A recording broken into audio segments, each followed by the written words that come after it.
So, wrongful, mistake. How? And are we still recording? I hope we are. Okay, wrongful implies a mistake. So, these wrongful convictions happen every day, right? All the time. We're seeing them everywhere. If I had a job, on my job, I work in a restaurant. If I kept making the same mistake over and over and over, would you still, like, say I was giving people the wrong change every day? I'm giving the wrong change over and over and over, and my drawer is always short. Would you still think that it's a mistake? Or would you think I'm purposefully doing it? Wrongful convictions are not a mistake. They're purposefully doing it because they don't care if you did the crime or not. All they know is a crime happened or didn't happen, because in the case of my husband, the crime didn't even happen. But it's on the paper, so they need a resolution to it. That's all. It just needs to be closed. And we don't care how that case is closed, it needs to be closed. And we don't care who we get to close it. It just has to be closed. And that's all that really matters. So it's not a mistake. It's not a mistake.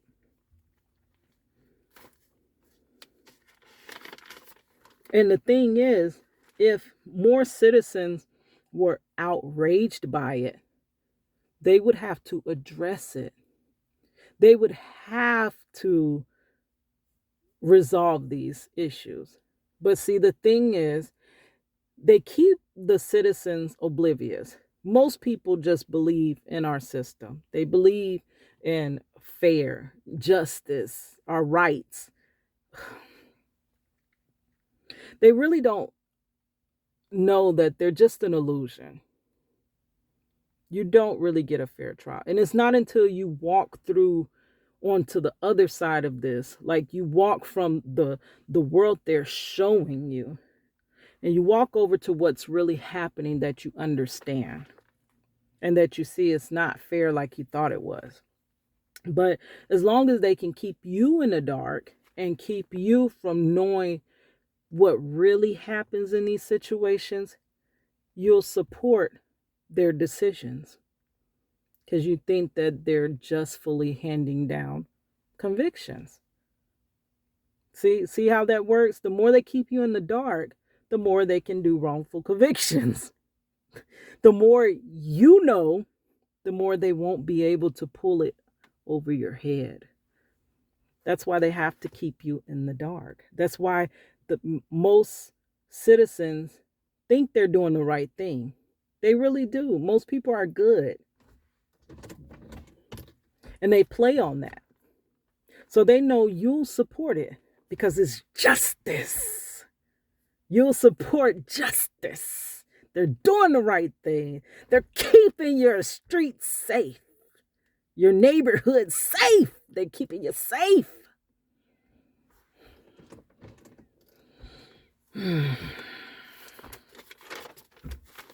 My head really hurts, but I gotta finish this video.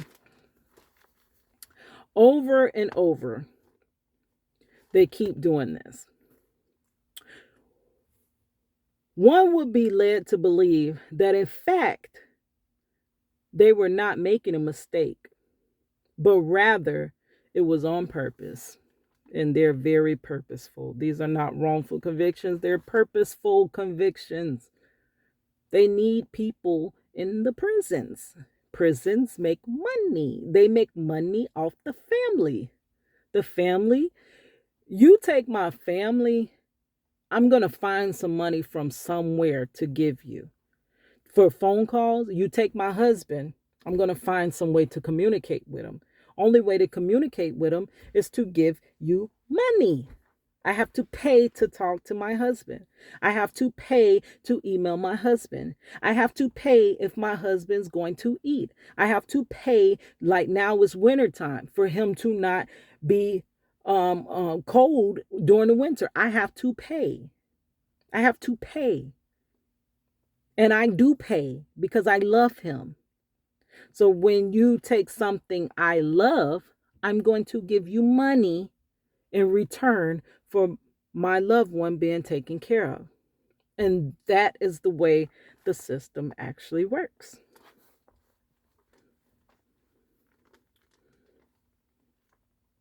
Wrongful convictions most times start with officer corruption, and no one wants to say a law enforcement officer is wrong. My husband's case as well started with law enforcement doing the wrong thing. They changed the scene of the crime. They take that initial report.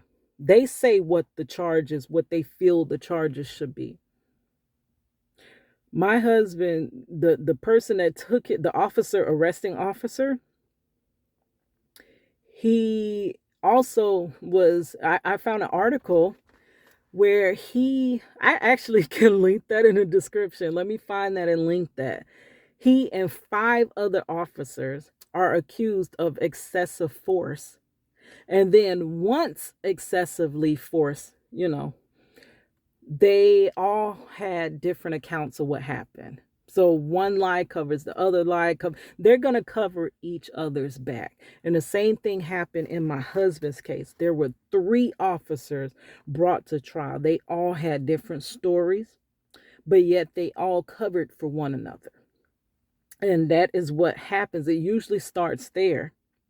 And the law enforcement officer that took the report on my husband, they changed the scene of the crime to align with what they wanted.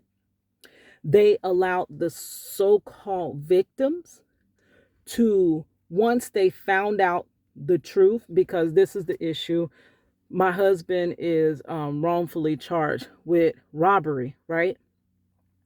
And my husband had $60 in his pocket. The so-called victims said that my husband robbed them of $80.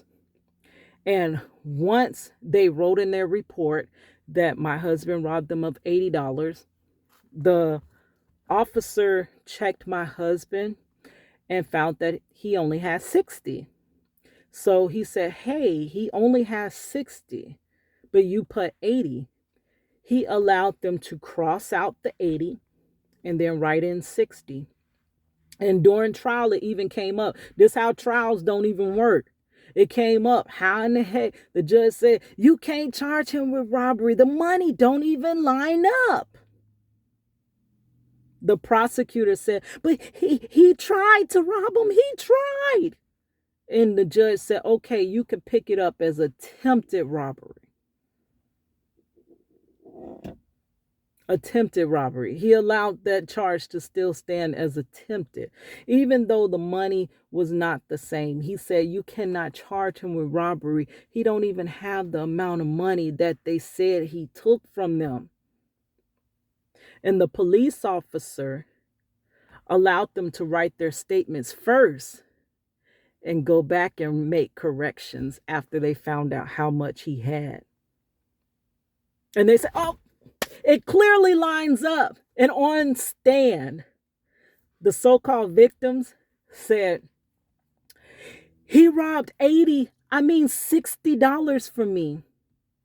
And it was like, 80, 60. And it was like, oh, well, we were so shaken up that we wrote 80, but we meant 60. And this actually flew. Like, for real, girl, this flew. That's how trial is really a play. It's not real. It's not real. It's an illusion. Okay, so number 6, evidence is tampered with, omitted, covered up, witnesses not credible. They'll take the statement of a non-credible witness, just as in my husband's trial. There was somebody that we asked to be called to court to testify. And they said, oh, no. Can't testify. They're not a credible witness.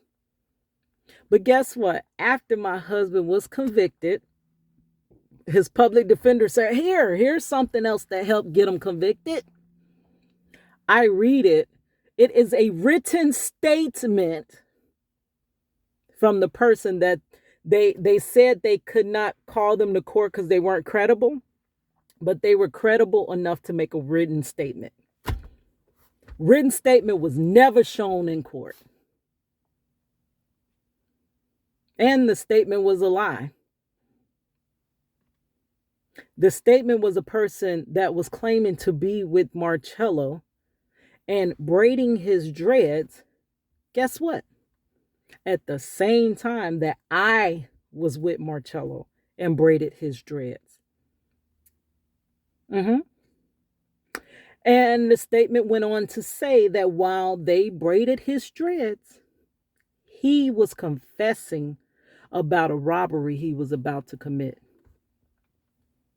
So was this like in a parallel universe? Because I did his hair, he was with me. How you did his hair too on the same night at the same time? Does it make sense?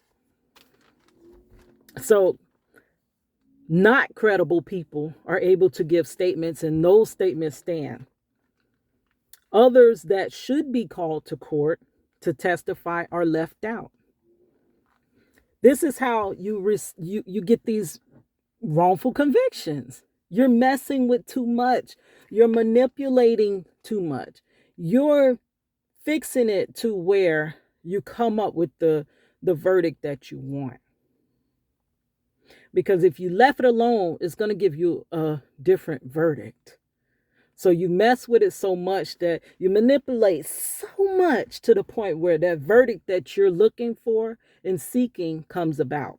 This is why wrongful convictions happen. First-handed, I have been fighting a wrongful conviction for 20 years. And many people that I talk to have the same issues. I'm telling you.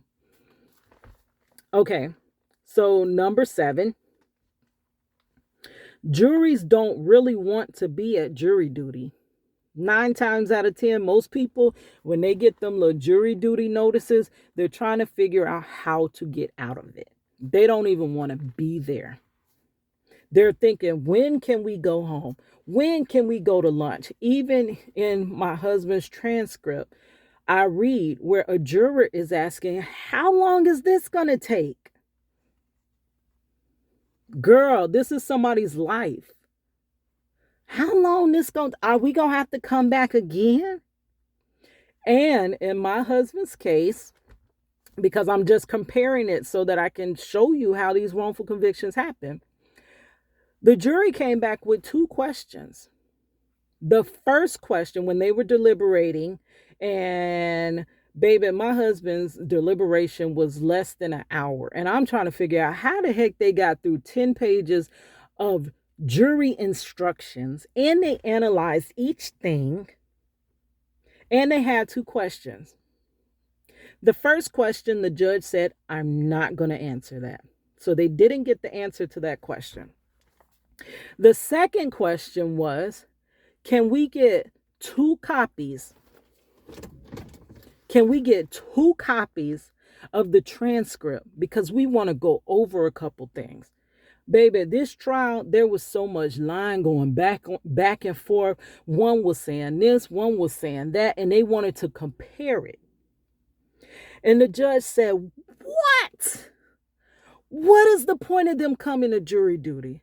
What, did they not just listen to the trial? Why do they need the transcript? Why? He said, okay, tell them they can get the transcript, but tell them they have to come back tomorrow. That'll fix that. They told them, okay, you can get the 2 copies of the transcript, but you have to come back tomorrow. Do you know the jury came back with the guilty verdict in the highest? They didn't want to come back the next day.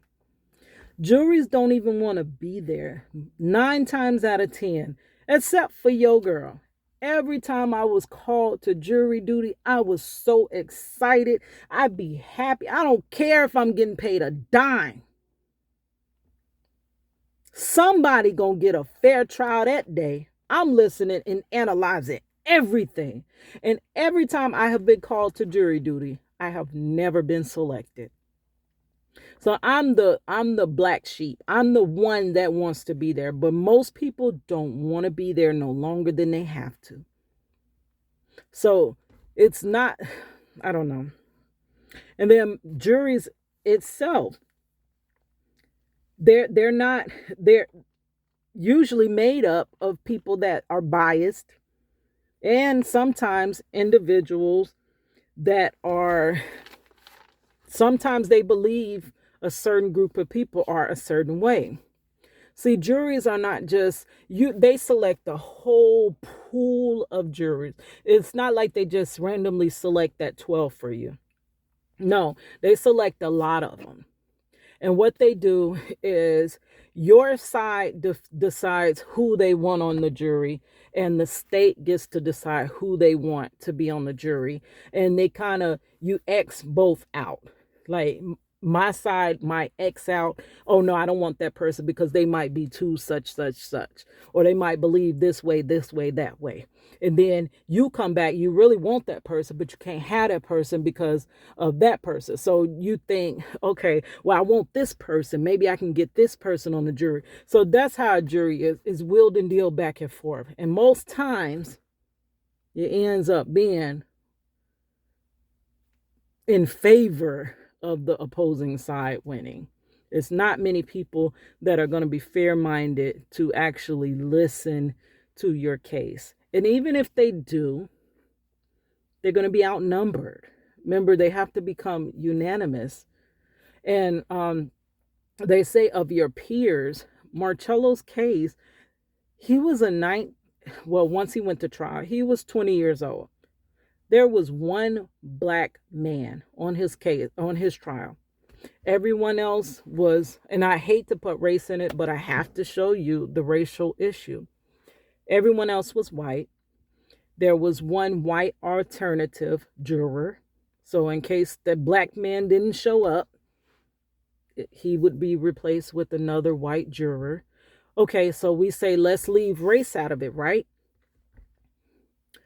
Nobody was his age. Nobody was in his age range. So you got an all white juror except for one black man and nobody in his age range. How is that a jury of his peers? But they just say, hey, you get a jury of your peers, just to say that you got it, but you didn't really get it. He didn't really get it. Okay, so, and on that statement, so if you ever get called to jury duty, please take it seriously. You're affecting someone's life. Ask as many questions as you need to. Consider everything, and don't just take the word of somebody just because of their position or their stature. Please listen to the evidence or the lack of evidence. Feel as though it's you on trial, because it could be you, which is crazy. It could be you or your loved one. So treat it as though it was. Okay, so number 8, usually wrongful convictions are usually based on relationships between the judge, prosecutors, and the prison deliverers. I'm sorry. I mean the public pretenders. Oh my goodness. I'm trying to say the public defenders. It's usually the public defenders, the state lawyers, the judges. They all know each other. They're in the same communities. They work together. They hang out together. Even though it seemed as though, I'm going to tell you, during my husband's trial, his public defender was like, yo, my client. And then the state is back, no, your client. But in between, when recess came, this is why it felt like a play or a soap opera or a movie or something. It didn't feel real to nobody but me and my husband, Marcello. It felt like everybody else was playing a game. Like it was just a game. In between, Marcello's public defender was passing Altoids and laughing and giggling with the state attorney. I'm sorry, with the prosecutor. You telling me they don't know each other from somewhere? They ain't look like they was opposing each other to me. They look like, oh, so how much time should I give them? Oh, you gonna give them that much time? What should I? What y'all want to play golf after this? Like that's what it really looked like. But to us, it was our lives. To them, it was a game of another win, another loss. You take the loss, I take the win. That's what it was. And a public defender is going to get paid whether not, whether they win your case or not. So all of them win, right? The prosecutor gets the win, and the other person gets paid anyway. Only one that loses is you. Only one that lost in that trial was Marcello Jackson, and I was drugged in as well because I fought. I've given my life as well, 20 years of my life. Okay, so number 8. Oh, we just did that. People think that they are on opposing sides when they're actually on the same side. So that was the continuation of part 8. They're actually working together. Number 9, they continue to stand. Wrongful convictions continue to stand because your options are exhausted rather fast. As trial, first you go through trial. Trial comes up within a year or so. Right after that, you lost that trial. Okay, you got an appeal. But appeal is right away. You got to file that appeal initially within, I believe, a month.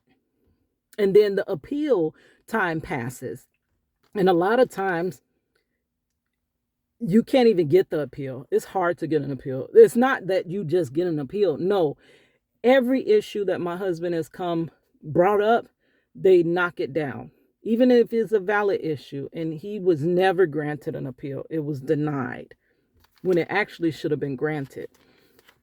So, brings me to the point that trial, remember I said you need to go to trial with the paid lawyer because freedom ain't free? Baby, an appeal ain't free either. An appeal attorney costs 4 times more than a regular attorney, a regular criminal defense attorney. That's a specialization, and you're going to pay more for that, times more. So when you lose that trial, so think about it. The person went to trial with a public defender because they couldn't afford it. So appeal, by the time you get to appeal, you better find you better find the Lucky Charms pot of gold or something. Because if you ain't got no money then, and you lose that appeal, you're running out of lifelines. It's quick. It's fast. My husband, he also filed what's that when your defense that what is it? It's basically, I can't think of what it's called, but your defense didn't work for you. They basically were the reason you lost your trial. And his attorney is really the reason. He is a public defender. I don't even want to call him an attorney. Even though he told us he was a crime specialist, he got offended by us calling him a public defender. I'm a crime specialist, which means you specialize in crime. In this easy crime, you should have won. This easy case, you should have won. How did you lose when you specialize in this? Right? He told us that it was one client he had, there was blood here, blood everywhere. And he won that case for that client. So you specialize in this. How the heck do you lose a case, a weapon charge, and they never produced the weapon? No DNA, no fingerprints, no witnesses. How you being a specialist don't win that easy case? But you win a case where there's blood here, blood everywhere. Did you lose it on purpose? Okay, so if you couldn't afford a lawyer, an attorney initially, appeal is going to be quickly approaching. So now you really got to get this money up, to be honest with you, because you're getting down to your last lifelines. Okay. So the rest of my statement, if you couldn't afford a lawyer, how the heck can you afford an appeal lawyer that costs more? Okay. Also, the courts don't really consider those motions.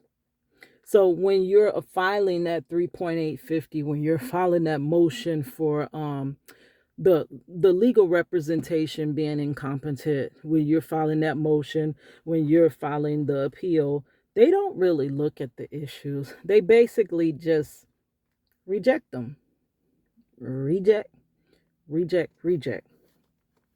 Okay, and the reason that they do that is because even when they recognize their errors, they don't want to admit their errors. So they're never gonna. So basically, if you took something to trial, most times, not all the time, most times that higher court is just gonna agree with the lower court. They're not gonna admit that the courts made a mistake. They don't want to admit their error. And they don't want you to make them admit their error. So most time they're just going to reject it. You're going to get rejected. Every motion Marcello has had grounds for, they have rejected. Okay, so number 10, a reason that wrongful convictions not only just happen. So number 9 basically got into why, once they happen, why they stand. Like you seen, the one guy after 43 years is being exonerated. 43 years? Girl, that's a long time. You took that much of his life? They took 20 years of my husband's life. And the 70, the Groveland Four, 70 years, they took their whole life. Their whole life.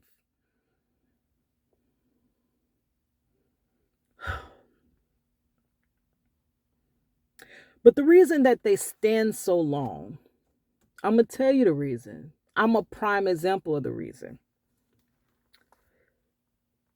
In the situation of a person being wrongfully convicted, most times the family is not there for the wrongfully convicted person. And the few that stick around, well, first let me touch on that first part. When your loved one is going through trial, be there. Stand in numbers. Every family member should come and be a part of it. Because number one, when they see a man or a woman, whoever, most times it's men, and nobody's standing behind them, they feel like they can do whatever they want to them. They feel like he has nobody in his corner, and they feel like he must be nothing because not even his own family is standing there for him.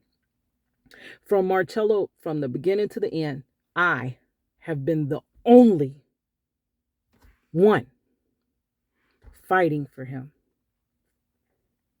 And it truly pisses me off because he has family. He has a big family.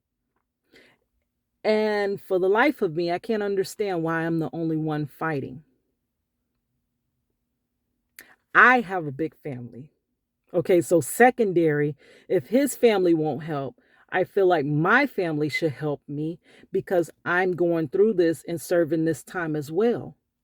But I too, my family just looks at me like I'm crazy. They tell me, girl, move on with your life. You got to live your life. They don't help me with this situation. I just recently started getting a little bit of help from family members. And I'm grateful for it, but I feel like, damn, y'all should have been there for us a long time ago when I first told you he was wrongfully convicted. So when the family's not there and present, they feel like they can toy with your family member. This is why these wrongful convictions happen. If the family come together, they're stronger. When there is a parent sitting there saying, you're not going to do whatever you feel like you want to do to my son, then it doesn't stand there. I mean, it's harder to fight against a whole family than to fight against one. And I don't understand. I can't understand. Me and my husband Marcello, we don't have the same DNA. I'm not his blood relative. I'm his wife. And it's not even on paper. I'm spiritually his wife. I've been here so long. I've been his wife for so long, but we weren't never legally able to get married. And when we were finally approved by the prison, more injustice happened and they canceled our visit. So now we can't get married, but we're trying to figure out how we can possibly do a phone marriage or whatever. But the family, you need the family to get this to stop. I have put so many things, and the thing is, I don't understand. We don't have the same DNA. We probably don't even have the same blood type. How does this bother me more than it bothers his family? Doesn't make any sense. Can't understand that. If any one of my family members would be wrongfully convicted, I would have fought from the day they sent them away till today. Till they let my family member go, I would be fighting. I don't understand how they sit there and watch it happen. And the thing is, I've done the dirty work. I do all the research. I do all the networking. I do all the trying to break his story. All they would have to do is help. Share the videos that I create about him being wrongfully convicted. Comment on them. Get the algorithm going. I sat for hours writing his petition, right? Sign it. You know how many times I have shared it and only a few of his family members have signed? Once you sign, you can share it. You have social medias.